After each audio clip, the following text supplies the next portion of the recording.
بسم اللہ الرحمن الرحیم۔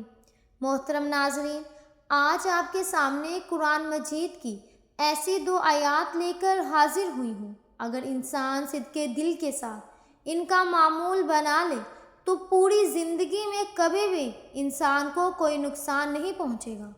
اللہ تعالیٰ نے خود اس وظیفے کی قسم کھائی ہے کہ جو بندہ یہ وظیفہ کر لے گا اس کے گھر سے تمام مشکلات، پریشانیاں، بیماریاں ختم ہو جائیں گی۔ محترم ناظرین، اگر کسی انسان پر اللہ کی جانب سے تنگ دستی آتی ہے تو سارا جہان اس کے پیچھے لگ جائے کہ میں اس کو نقصان پہنچانا چاہتا ہوں، سارا جہان اس کے پیچھے لگ جائے کہ یہ بھوکا مر جائے، سارا جہان اس کے پیچھے لگ جائے کہ میں اس کو ذلیل کر دینا ہے۔ خدا کی قسم، ان دو آیات کے اندر چھپا ہوا راز ایسا راز ہے۔ اگر انسان صدق دل کے ساتھ اللہ تعالیٰ پر اعتماد اور بھروسہ رکھ کر ان آیات کا وظیفہ کرے، صرف 7 مرتبہ پڑھ لے، اللہ تعالیٰ اس انسان کے راستے سے تمام مشکلات کو ختم کر دے گا۔ اپنے ہاتھوں پر یہ وظیفہ کر کے آزما کر دیکھو۔ قرآن پاک کے اندر داخل ہو جاؤ۔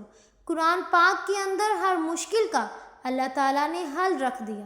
میرے نبی پاک حضرت محمد مصطفیٰ صلی اللہ علیہ وسلم جب معراج شریف پر گئے تو پہلے آسمان پر، دوسرے آسمان پر، پھر تیسرے آسمان پر، جب 7ویں آسمان پر پہنچے تو سدرۃ المنتہا اس کے آگے کوئی مقام نہیں۔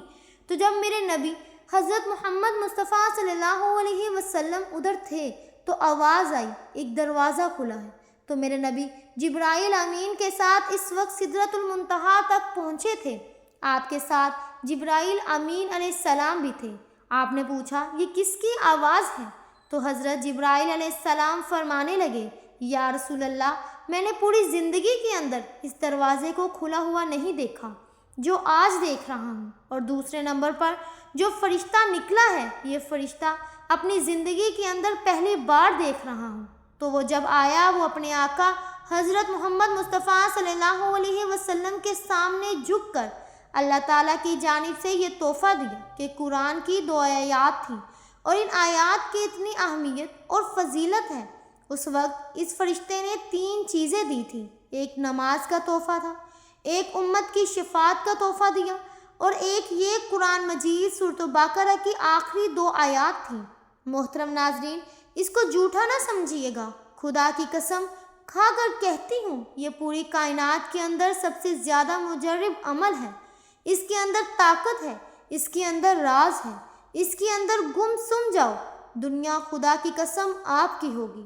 دنیا کے پیچھے گھوم رہے ہو جہاں سے کچھ نہیں ملے گا، اپنی زندگی کو تباہ کر رہے ہو، وہاں سے کچھ نہیں ملے گا۔ اگر ملنا ہے تو اللہ کے قرآن سے سورۃ البقرہ کی آخری 2 آیات ایک دفعہ پڑھ لیں۔ محترم ناظرین، ایک روایت کے مطابق قرآن مجید میں یہ سورۃ البقرہ کی آخری 2 آیات ہیں، ان کے اندر سب سے زیادہ طاقت ہے۔ قرآن پاک کی آیت مبارکہ کو آپ نے 7 مرتبہ پڑھنا ہے، جو زیادہ طاقتور دلائل ہیں کتاب و سنت کی روشنی سے، علماء کرام کی روشنی سے۔ تو سورۃ بقرہ کی 2 آیات جو میں نے آپ کو بتا دی ہیں، تو یہ آپ نے اس طرح کرنا ہے کہ رات کو سونے سے پہلے ان کو 7 مرتبہ پڑھنا ہے۔ اول آخر آپ نبی پاک صلی اللہ علیہ وسلم پر درود و سلام پڑھنے کے بعد اللہ تعالیٰ کے سامنے ہاتھ اٹھا لینے ہیں۔ یہ 2 آیات رحمت کا سمندر ہیں، ان کے اندر اتنے راز چھپے ہوئے ہیں۔ جو ان 2 آیات کو جانتا ہے، جو ان کے اوپر غور کرتا ہے، تو ان کو پتہ ہے کہ ان کی اہمیت کیا ہے۔ عام انسان کو ان کی اہمیت کا نہیں پتہ چل سکتا۔ محترم ناظرین، اللہ تعالیٰ نے بہت بڑا انعام دیا ہے۔ اس صورت مبارکہ کی شکل میں ہمیں اس عمل کو ضرور کرنا چاہیے، اور آپ نے سونے سے پہلے یہ معمول بنا لینا ہے۔ حضرت عمر فاروق رضی اللہ تعالیٰ عنہ اور حضرت علی رضی اللہ تعالیٰ عنہ بھی فرماتے ہیں، وہ بدبخت انسان ہے جو یہ 2 آیتیں نہیں پڑھ کر سوتا۔ محترم ناظرین، کوئی بھی عمل کرے تو نماز کو لازمی پڑھا کرے، کیونکہ نماز کے بغیر کوئی بھی وظیفہ ادھورا رہتا ہے۔ اس لیے آپ سے گزارش ہے کہ نماز کا اہتمام لازمی کیا کریں۔ نماز پڑھنا ہر مسلمان مرد عورت پر فرض ہے۔ اللہ تعالیٰ نے فرمایا ہے، بے شک میں ہی اللہ ہوں اور میرے سوا کوئی عبادت کے لائق نہیں، تو تم میری عبادت کیا کرو۔ اور میری یاد کی خاطر نماز قائم کیا کرو، اور آپ اور اپنے گھر والوں کو نماز کا حکم فرمائیے اور اس پر ثابت قدم رہیں۔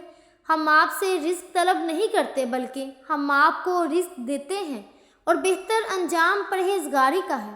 یہ اہل حق وہ لوگ ہیں کہ اگر ہم انہیں زمین میں اقتدار دے دیں تو وہ نماز کا نظام قائم کریں اور زکوٰۃ کی ادائیگی کا انتظام کریں اور پورے معاشرے میں نیکی اور بھلائی کا حکم کریں اور لوگوں کو برائی سے روکیں، اور سب کاموں کا انجام اللہ ہی کے اختیار میں ہے۔ قرآن مجید میں 100 سے زائد مقامات پر نماز کا ذکر آیا ہے، جن میں سے 80 مقامات پر ضرورتاً نماز کا حکم وارد ہوا ہے۔ اور بھی آیات ہیں جن سے نماز پڑھنے کا ثبوت ملتا ہے، مگر اختصار کے پیش نظر انہی پر ایک انحصار کیا جا رہا ہے۔